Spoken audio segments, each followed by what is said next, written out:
കോൺഗ്രസിനും ബി.ജെ.പിക്കുമെതിരെ വെള്ളാപ്പള്ളി നടേശൻ. കോൺഗ്രസ് ഈഴവരെ വെട്ടിനിരത്തുകയാണെന്ന് യോഗനാഥത്തിൽ ലേഖനം. ബി.ജെ.പിയും ഈഴവരെ പരിഗണിക്കുന്നില്ല, ഭേദം CPM എന്നും വെള്ളാപ്പള്ളി.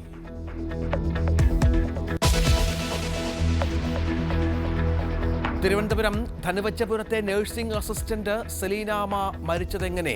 ദുരൂഹത നീക്കാൻ അല്പസമയത്തിനകം കല്ലറ തുറന്നു പരിശോധന തുടങ്ങും.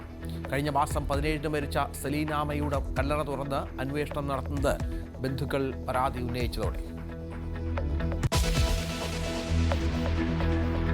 കോട്ടയത്ത് തട്ടുകടയിലെ തർക്കത്തിനിടെ പോലീസുകാരനെ ഗുണ്ട കൊലപ്പെടുത്തി. സംഭവം ഏറ്റുമാനൂരിനടുത്ത് തെള്ളകത്ത്. നിരവധി കേസുകളിൽ പ്രതിയായ പെരുമ്പായിക്കാട് സ്വദേശി ജിബിൻ ജോർജ് പിടിയിൽ.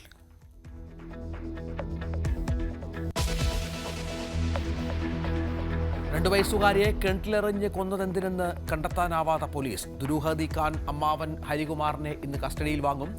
ചോദ്യം ചെയ്യൽ മാനസികാരോഗ്യ വിദഗ്ധന്റെ സാന്നിധ്യത്തിൽ. ഇന്നലെ അറസ്റ്റിലായ അമ്മ ശ്രീതുവിനെയും അന്വേഷണ സംഘം ചോദ്യം ചെയ്യും.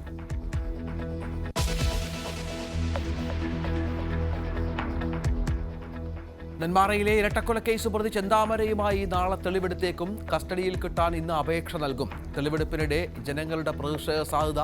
കനത്ത സുരക്ഷയൊരുക്കാൻ പോലീസ്.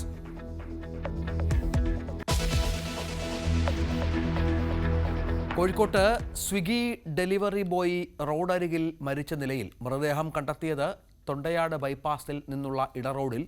മരണകാരണം അന്വേഷിച്ച് പോലീസ്.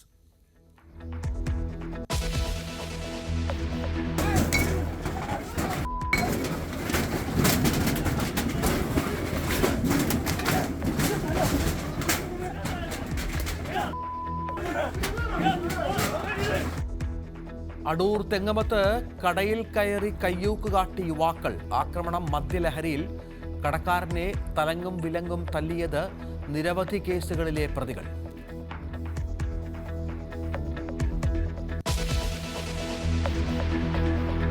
ഡൽഹിയിൽ പ്രചാരണം ഇന്ന് അവസാനിക്കും. ബജറ്റ് ഗുണമാകുമെന്ന പ്രതീക്ഷ BJP. സാധാരണക്കാരനെ മറന്നെന്ന് കോൺഗ്രസ്. രാജിവെച്ച MLA-മാർ BJP-യിൽ ചേർന്ന ആശങ്കയിൽ ആം ആദ്മി പാർട്ടി.